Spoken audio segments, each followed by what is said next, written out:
if you can do it in the secret place, he'll pour out in the corporate place.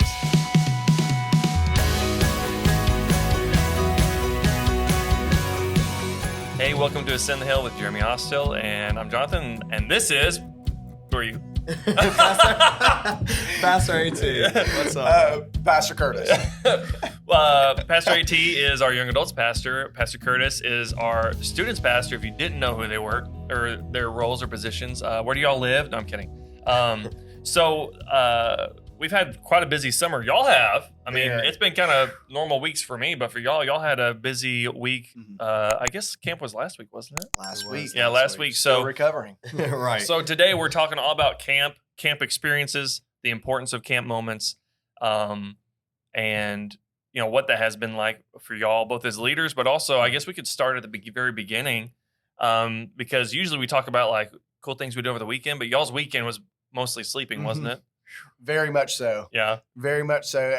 I told somebody the other day, I was like, it's not even like a physical tired. It's like my brain just Right. needs a break.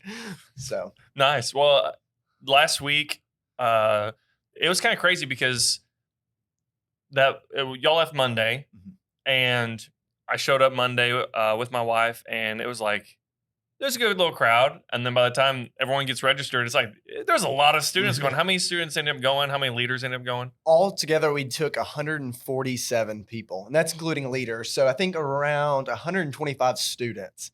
So we took a crew. It was an exciting time. Yeah. And Pastor AT, you also took some young adult leaders as well. Yes, and so sir.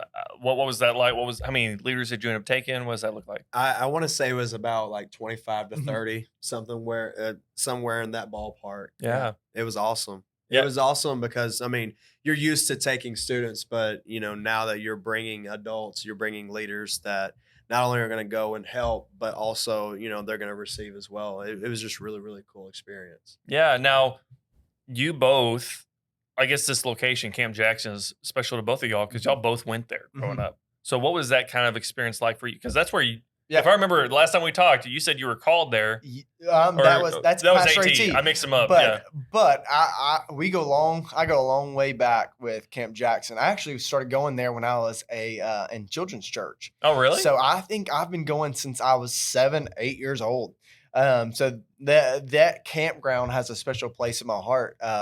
Going through kids camp, going through youth camp, then the next 3 years being an intern there, then the next 3 years after that, 4 years now, being a youth pastor. It's like a full circle moment. So anytime you can go that full circle at a place, it's a very, very special thing. Yeah.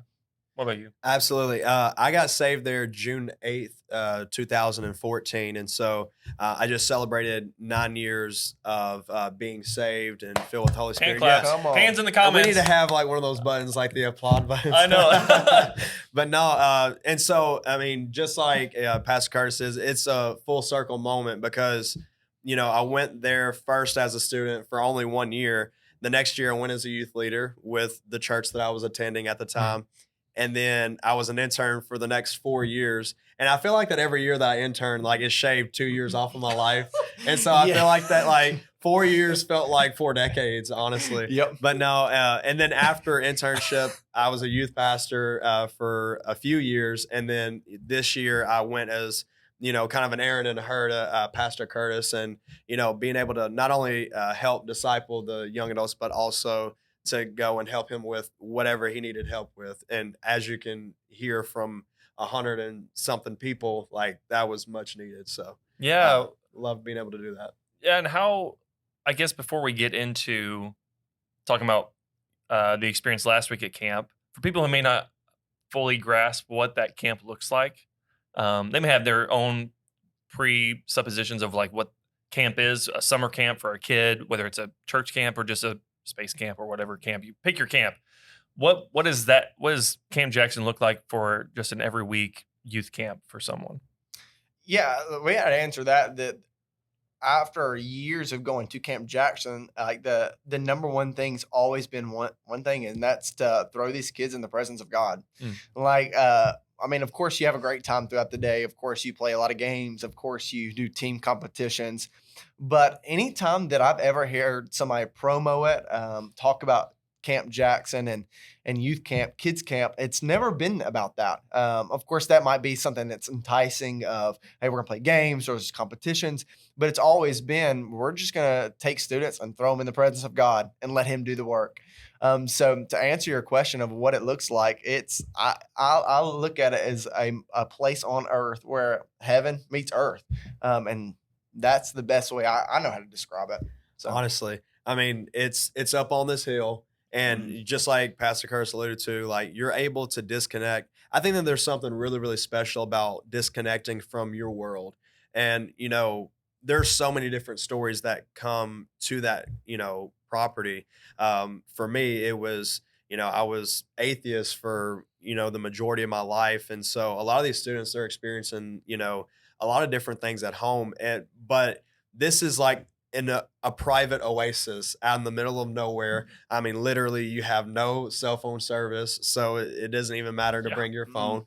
And it's hot everywhere. It's hot. I mean, it smells interesting everywhere, but all of those things, like in a weird way, it has this beauty of it because it truly shows you that the Lord has a very special Mhm. marking on this place. And I know for me, like I can take you back to, even whenever I was a student back in 2014, I remember the day like it was yesterday. I remember Mhm. what I ate. I remember what I wore. So it's just really interesting of having it's all a setup for him to mark your life Mhm. completely. And on the practical side of it, I mean, sometimes those meals that they have during the week, sometimes that's the best meals that they get all week. Mm. And so everything that they're doing is a reflection of just Jesus reaching his people. And so I think it's just really interesting. Whenever Jesus came to the earth, he didn't come to the earth, in a lofty entrance with, trumpets and elephants, going down Main Street. But it was, it was, it was hot. It was miserable. It was crowded. But something so beautiful came out of that. And Yeah. so, in the same way, I feel like that's what Camp Jackson is. It's basically setting you up for the greatest gift that you could ever have, and that's the gift of salvation, and that's the gift of knowing Jesus. Yeah. So, And there is something to be said about that first camp experience, the importance of it and the impact of it. And so, what was that like for y'all? And then we'll get into the week of camp when y'all were there this past week. But why is that camp experience so important for a student or leader? Yeah, I mean, camp experience is so important for everybody because no matter where you are with your walk with the Lord, like he's gonna meet you right there. Mm. Um, the one difference between me and Pastor At is he was saved there, he was filled with the Holy Spirit there, he was called there. For me, I grew up in church. I practically lived in church, so I wasn't called there. I didn't give my heart to the Lord there. I didn't do any of those. But for me, what's so special is the way that place has marked my life was I look back over the years and the moments I had with the Lord there. I know that the past month I've talked a lot about moments I've had with the Lord, but for me, it's what's so special about Camp Jackson is the fact that I look back in all those moments that I didn't necessarily need my fire to be lit, but I needed something like a shot in the arm. I needed my fire to be stoked. I had them there. Hmm. So I think it's so special for every student, no matter if you're saved or you're not, if you're walking with the Lord, if you're a devout Christian, like no matter what it is, God is going to see where you're at and he's going to meet you right where you need to be met at. Yeah.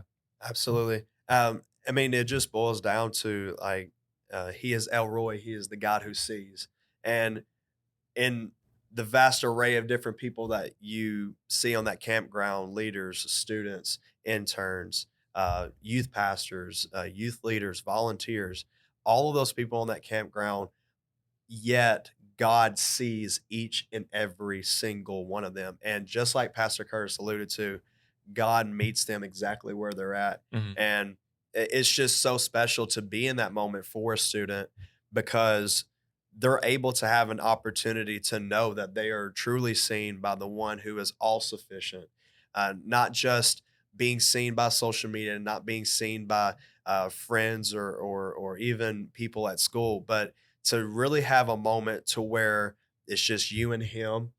Even in the, I mean, it's crazy. I mean, I think back to all of those moments that I've had in that sanctuary. I've been a part of so many different services and chapels there, but there's just something really interesting about it because it's like, even though that you're surrounded by so many people, it's just you and God. Yeah. Mhm. It's something where you can have a meeting with God by yourself, one-on-one, even though that there's so much going on around you. Mhm. And so I think that that's just important to just, especially for this generation, like they just want to know that they're seen. They want to Mhm. know that there is a God who sees them, and there is a God who isn't distant, disengaged, who's sitting on a cloud somewhere and who is disinterested with his arms crossed, but he is a God who sees. He is a God who is intimate, near, and is longing to be in fellowship with his people. So, Yeah.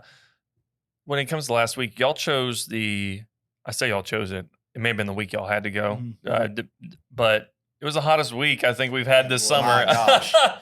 my gosh, I'm sweating just thinking about I it. know. It was when y'all left, the heat index with the humidity when y'all were packing up was like 107 when Mm. y'all got back to the church and unloaded. It was rough. Yeah, 5 minutes outside, I'm like, I'm done. I'm not. I need to go back inside.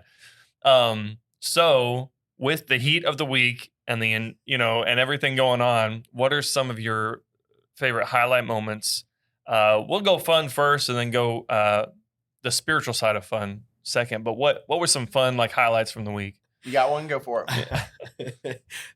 I knew he was gonna do that. There's so many fun moments, but I think that what's just fun, just apart from all of it, was just seeing how everyone interacted with each other. And there's this one game, it's called Inner Tube Frenzy. I mean, it's basically mass chaos all at once. And I mean, it's like this pile of just tires, and you're seeing people's legs just like completely go this way, and their body's going this way. I mean, and people are getting drug across the lawn, and I mean, you just alluded to it. It's hot, right?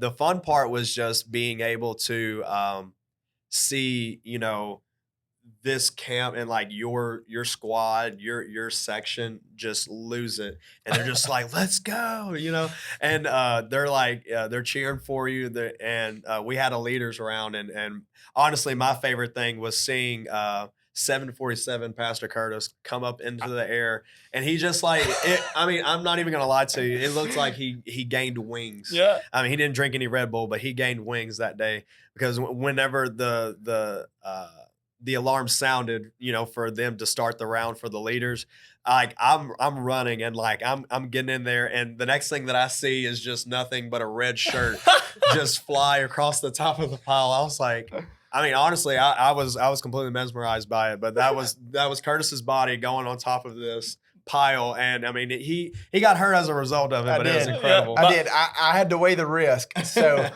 I was sitting there right before they sounded the alarm to go, and I was like, okay, do I play and be competitive and just come out like everybody else, or I'm new here, I'm trying to gain respect from these kids? Like, do I look cool? And guess what I went with? Yes, the latter. And I was like, let's just go for it. So I jumped and immediately regretted it, because my knee is all messed up. I stood up and there was an inner tube around my leg, and I found myself back in the pile because somebody yanked it out from under me.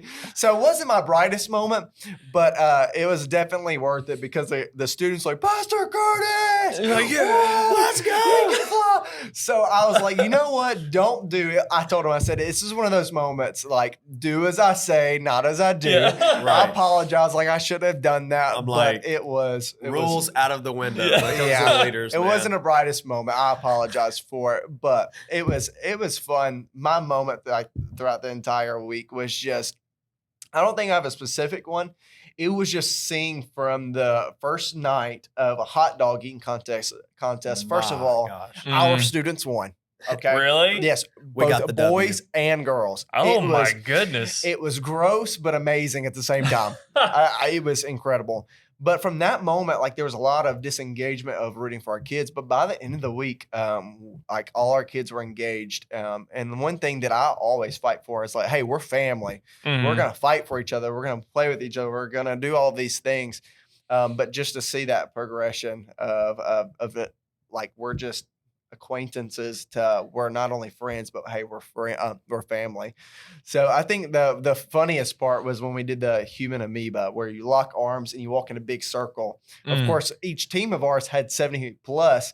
So just seeing kids dragged and they're like not waiting on them, it was, but they with the biggest smile on their face, it was absolutely incredible. You have a kid who's 6'3", like locked arms with like this kid who's like maybe 4'5", and like he's just being dragged across the lawn. It's His little feet incredible. dangling. Yeah, Yes. I think at one point the kid just gave up and his feet were just dragging on the ground. He was just like He looks like laying a there. backpack, honestly. He just like kind of just, dangled there. It Oh was my incredible. gosh. I remember seeing I think my wife got a video of the inner tube frenzy, Mhm. and she just happened to be recording when you launched, when you went to the stratosphere, because you got pretty high. Like when I was Dude. watching that, hopefully I can put it in the video version of this, because it was like, it wasn't just like you dove straight. You like went up and arched I'm in. telling you, man. It was great. I'm like, I don't know if you believe in the moon landing, but that looked like the moon landing. Like all I could think of was like, and I was like, I mean, he was in the air for a good minute. Yeah. I'm telling you, I people paid the can't price fly. though. Yeah. He did. Oh my gosh. Well, besides the fun and games, there's also 4 nights of services, if I'm right. Monday night, Yep. Monday, Thursday night was the last Yep. night. So kind of walk us through kind of the nights, like a brief overview, but then feel free to get into like what was something that stood out to each of you, maybe that one thing from any of the nights that stood out to you, where you saw something happening in the students' lives, Mhm. or a story you heard where it was like, if nothing else happened, if we didn't win the games, if that was their only experience, that was the experience they Mhm. needed, Yeah. For me, because we took so many, my priority was to praise for as many kids as possible, have a moment with every kid that I possibly could. So, Mhm. my thing that stood out to me, what God did, isn't necessarily for specific kids. So, there's two things that I felt like the Lord kind of opened my eyes to and revealed to me throughout the entire week. So, the first one I actually shared on Sunday morning, Mhm. and I thought it was kind of funny because people were kind of confused. So I'm going to talk about it for a minute. Yeah. So Monday night, it's always our salvation, like come to know Jesus meeting, and we give the altar call, and the Lord does an incredible work. And a student comes up to me, and they're like, "Pastor Curtis," and there's this long pause. And they're like, "Yeah, Jesus," and there's another long pause. They're like, "Yeah, God," and there's another long pause. They're like, "Yeah, Jesus," and just walks off. And I'm like, good conversation, but I'm glad Jesus did a work in your life. And it was the end of it. That was Yeah. the end of the conversation. And this happened night after night after night to Thursday. The same thing happened. And I was like, God, what is going on? Like these kids are coming to me and don't have words for what you just did in their life. And now looking back on it, isn't that what always God does? Like we don't ever have words to describe what he did. Mm. Like our words always fall short of what he actually did in our hearts. But I remember the Lord like opened my eyes, and so many times in Christianity, in our walk with Jesus, how many times is this very, very selfish of we go to these camp atmospheres, we go to service, and it's all about getting something from God. Mhm. Oh, I want my freedom. I want my peace. I want my joy. And yes, like the Lord wants to pour those things out on you. He's a loving Father that wants to bless you. But I remember the Lord opened my eyes to like these kids weren't marked by the things of God. They were marked by God. Mhm. Like That's good. before anything else, their eyes were locked on the King, and they didn't. All the things of God were just a byproduct and the benefit of following Jesus. And I in my heart there was a refreshed burden of like, God, we're not going after the things of you. Like, let those be a benefactor of us just chasing after Jesus. Like, I want this to be a normal thing of kids left speechless, and all they can say is, "But God showed up." Mm. like, but Jesus. I could care less about anything else. We're going after God. And the second thing is very, very specific.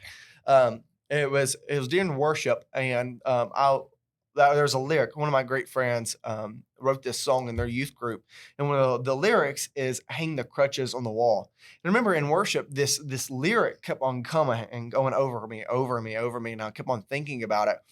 And I began to see the wall in the student center, and I started to see crutches on the wall. I was seeing wheelchairs on the wall. I was Mhm. seeing glasses on the wall, and all these like artifacts, if I would call it that, on the wall. Mhm. And the whole point of that lyric of hanging the crutches on the wall, it's pretty much saying this: God has healed them from using crutches. He's healed people from he's healed the sick. He's healed the people that can't walk. And we're hanging these things on the wall to show what God has done. And I begin to like discover like and kind of navigate this thought of hanging these things on the wall. And I felt like God wants to do something supernatural in our group, that these kids aren't just showing up and maybe once a month that God is pouring out his healing and his miracles and supernatural power. It's not just a visitation of God, but why not let's just have a visitation of healing or miracles, but why doesn't that that area of God, why doesn't that inhabit our place? Mm. Like why aren't we being known for students that come in that are sick, that are blind, that are deaf, and the Lord touches them, and and the Lord began to remind me of like, let's put those things on the wall. Let's show the world that God is still moving in this way, and He's not just doing it in moments, but He's doing it for eternity. He's looking for someone that wants to step into that, take a little risk, and take step out in faith. Mm. So that's marked my life is let's hang the crutches on the wall. Let's see God move in miracles, signs, and wonders and healing, and not let it just be a one-time thing, but let it be something that God moves on a regular occasion for. So Yeah. That was a really good answer. But I think that I'll probably I'll piggyback off of what he said. There's something so special about whenever you don't have words to truly express what God has done in a moment. Mhm. I can tell you for one thing, whenever I did get saved in 2014, it's just really, it does come back full circle, and it's so encouraging to just know that you don't have all the words and you don't have all of the fancy terminology about what God has done in your life, but you just know that you're different. You just know Mm. that you're marked. You just know that you wrestled with God this week. You contended through all of the hot atmospheres, all of the smells. You've endured all of the food. You've endured, the long lines on the concession stand. You've endured all of these things. You've wrestled with God. You contended with God all night just for you to walk away and you know that something's different. You know that you've been marked. You know that you've been anointed. And two specific things for me was one for the young adults. Of course, I told them all week, I was like, guys, I really want you to be as big of a help to Pastor Curtis as possible. But on that last night specifically, I just felt like the Lord just wanted us to, be selfish for a moment. And just to say, what is God doing in your life? Because a lot of times we have the Martha mentality. We love Martha, right? She's going around, she's trying to prepare all the things, and she's trying to serve, and she's trying to pour out.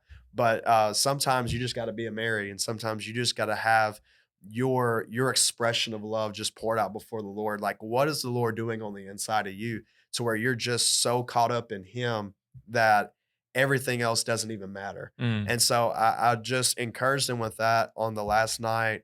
I said, guys, I want you to really just let me and Pastor Curtis and the youth staff, let me, pray for the students.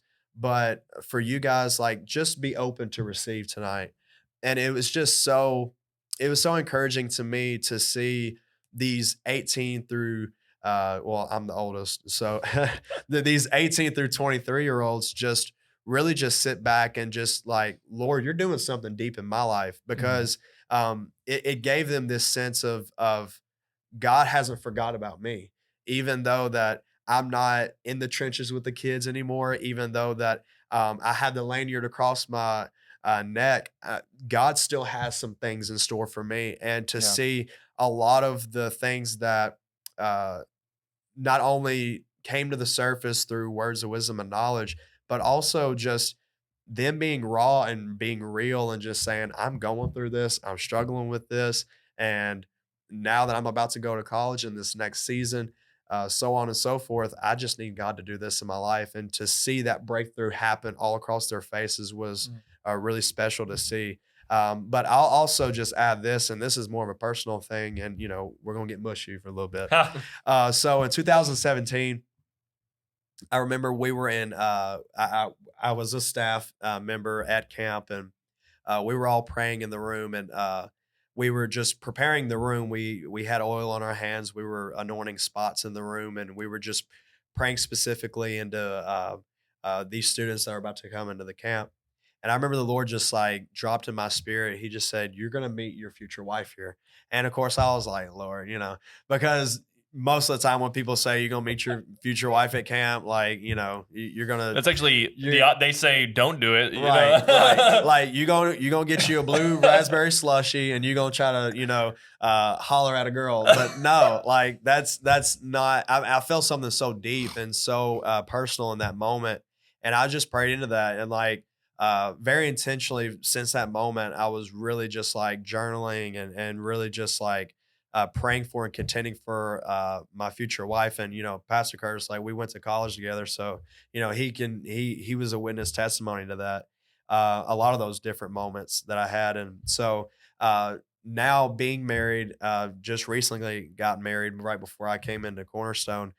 Just seeing that the Lord has done a work in her life, and like we met at camp way back in 2000, I want to say 2015 or 16. Mm. But of course, I didn't, know her that she was going to be my wife at one point in my life. But to see that all come full circle and to know that God truly, all of his promises are yes and amen. Every promise that he has, he's going to fulfill. Mm. And to see that and to not only have Logan there by my side, but to also just see her have a unique perspective and that God has given her, like, I look, everybody, they know about me that like I have a gift of speaking or something like that. And, that's just what God has done in my life. But like, I mean, look, I tell people this. I'm like, you haven't heard my wife speak. You Mm. haven't heard the things that the Lord is downloading in her spirit for these young adults, for these students. And whenever we were walking through, especially on the last night, and she was like leading me by the hand to these different people that like she felt like the Lord had a word for them. And like she would ask them a question and like it'd be a word of wisdom and word of knowledge. And just to see them immediately be like, how in the world did you know that? And I was just like, I'm like, look, behind every good man, I feel like that there's even a better woman. And I'm just saying, like, it was just a really, it was a breakthrough moment for me because I realized I was like, I wasn't supposed to be alive. I wasn't supposed to be in this position in ministry. I wasn't supposed to be married. I wasn't supposed to be because of all the odds that the enemy had for my life. Mm. But to see it all come to fruition because the Lord said, that may be what your last name says. However, I have a different story for you. And the fact that he took the ink of my life and that he wrote a different story in that, I'm like, it was just it was an awesome moment for me. And it was a weighty moment for me. I was just like, man, like God is so unbelievably good. And like, I didn't have words for it. I literally sat there and wept for hours because I was like, he's just good. He's Mhm. faithful to his word. So that Yeah. was a awesome moment for me. Yeah, and wrapping up and kind of the last thing, if you know, students go to camp, kids go to camp, adults, we go to church on Sundays, but we work. So, in a very brief way, what are some ways that if you're an adult listening and you're like, you either went to camp as a kid or you never got that opportunity, so you feel like you're missing out, how can someone at home have that same kind of quote camp experience um, and interact with the Lord in that kind of way? Yeah. Do you have an answer? Yeah, I'll answer that real quick. I'll just say this. I mean, revival doesn't happen in the four walls of the church. It happens at the home first.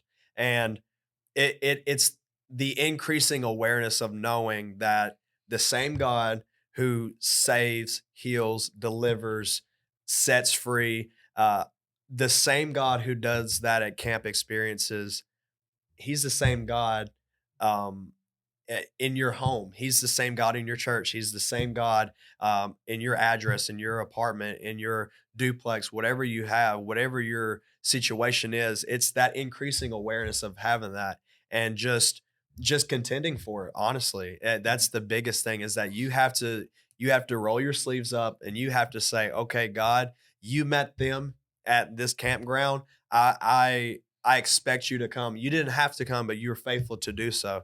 And so you have to get sick and tired of being sick and tired in a way, and just say, God, I know that you're here and I know that you want to do something. And so just being open to that. Yeah. And so that's what Yeah. I would say. Yeah, mine's very similar.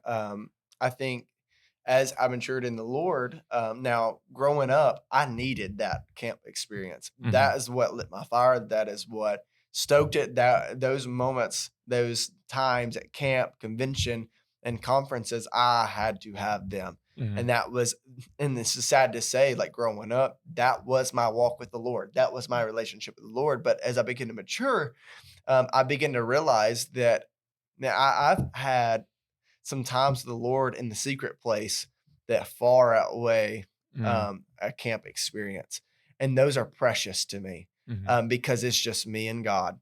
And that would be my encouragement is like, let's have a generation that don't just rely on camp experiences, but like, let's be mature in the Lord of knowing like, hey, the Bible says go into the home, close the door. I love that it says close the door. Come on. That means get alone with God Mhm. and do not leave until he marks your life. Do not leave until you get to know him more. Do not leave until you are just in the presence of God.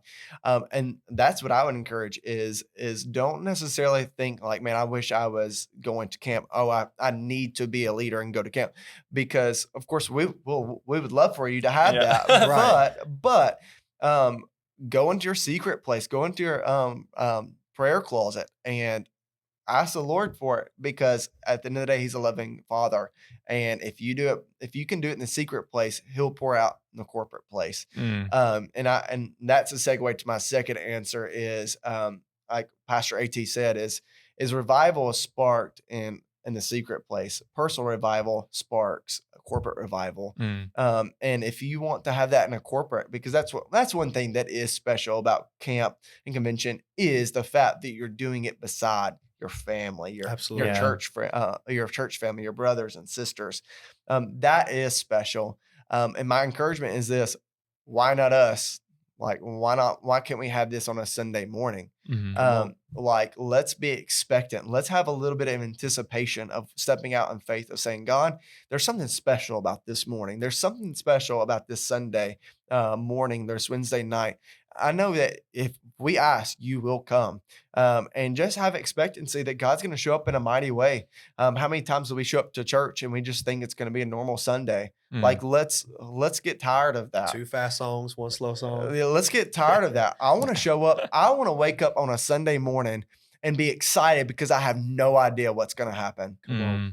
And I think that once you tap into that of an expectancy of and anticipating, like, I don't know what's going to happen, but I know God's going to show up. I think that's what makes those camp special moments happen in your everyday life. Yeah. Is just showing up to a Sunday morning with you walk into camp and convention knowing you're going to be touched by God. What if we had the same attitude when we showed up on a Sunday morning? Yeah. So just expecting it. Yeah. Well, that's your challenge for this week. Even after you stop listening to this podcast, go home or get in your car, shut your door. If you're leaving work, shut your door, close everything off, get alone, spend some time with the Lord, and then come on Sunday expecting that something's going to change, something's going to happen. Be expecting in your quiet time, be expecting for Sunday. Be here this Sunday as we continue our sermon series summer playlist with Pastor Jeremy, and come expecting for something amazing to happen corporately and personally for you and your life. Thank you both, Pastor AT and Pastor Curtis. Appreciate your time and glad you are recovering from camp. And everyone say a prayer for Pastor Curtis's knee for flying like an eagle into that inner tube mountain. Okay. See y'all. Have a good week.